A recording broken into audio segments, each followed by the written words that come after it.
It was March of 1982. It was my last of several senior years at Oklahoma Christian College, and it was spring break.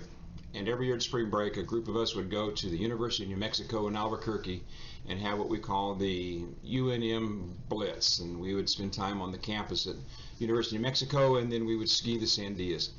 Except for this year. I spent the entire spring break in the hospital in Edmond, Oklahoma, suffering from an ulcer. Now, the doctor told me that I worried too much, and he's probably right. There's a lot going on that last year. I was senior class president. I was the lead role in a major theatrical production. I was dating a young lady pretty seriously at the time. I had to decide that once I graduated, if I was going to go back to Canada and find a job, I was going to stay in Oklahoma and find a job. I was the student coordinator for a summer campaign in Montreal that year.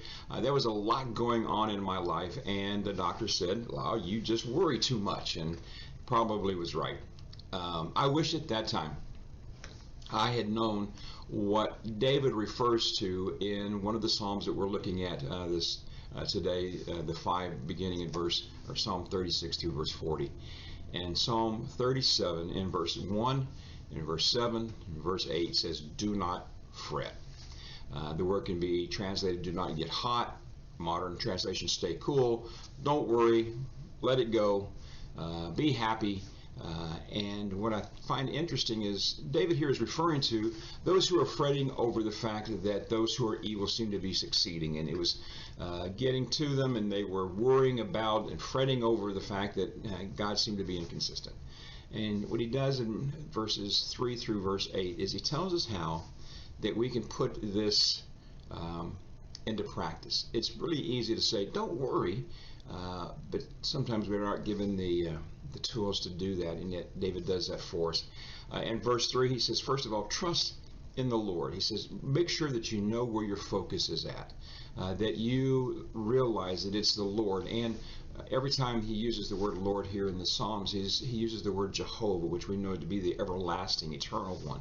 He said, so turn over the temporary concerns to the one that's eternal, but also let that trust or that faith lead you to be able to focus on others and to do good. Take the focus off of yourself and what's going on in your life, turn it over to God, and then focus on what you can do to benefit and help other people. In verse 4, he says, delight yourself in the Lord. Maybe some of the reasons why we worry more than we should, whether we focus and fret when we shouldn't, is because we have the wrong understanding about God. And he said, I want you to delight in God. And the reason being is because God is delightful. Yes, he is sovereign. Yes, he is holy. Yes, he is eternal. Yes, he is just. But he's also merciful and kind and gracious and loving and compassionate. And he delights in us. And David says, I want you to delight in him. Find your joy in him. Verse 5, he says, commit your ways to the Lord. Don't just acknowledge that he is sovereign. Don't just acknowledge that he is eternal. Don't just acknowledge that he has the ability and the desire to take care of and provide for us. But he says, I want you to turn your ways over to him. Make that conscious decision that you're going to allow him to be in charge. Verse 8, he says, be still before the Lord and wait. And sometimes that's the hard part. Sometimes that's where the worry takes place, is when nothing is happening. He said, but no, I want you to just sit, be calm, be quiet, enjoy the presence of God, and enjoy watching God work in the ways that only he can, and in the time frame that only he gets to choose. He said, just wait upon the Lord.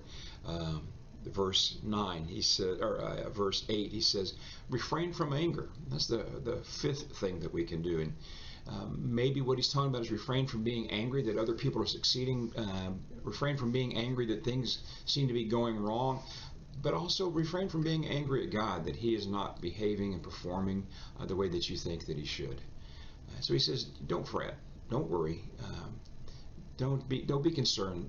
here's some things that you can do. Trust in God, delight in God, commit to God, be still before God, all referring to the eternal Jehovah God. Refrain from being angry, control your emotions. And then he closes with this beatitude in verse 11 about the meek will inherit the earth. And basically, this is just a commentary on what Jesus says in Matthew 5:5 about the meek will inherit the earth. Here it says inherit the land. And then David closes this psalm with some encouraging words as to why we shouldn't fret. And he says in verse 39, the salvation of the righteous comes from the Lord. He is their stronghold in the time of trouble. We're in a season where it's easy to fret, easy to get consumed, easy to worry, easy to be frustrated, and we just need to take the words of this psalm today and realize that the salvation of the righteous comes from the Lord, and He is our stronghold and our reason not to worry when everything seems to be falling apart. Hope you have a blessed day today.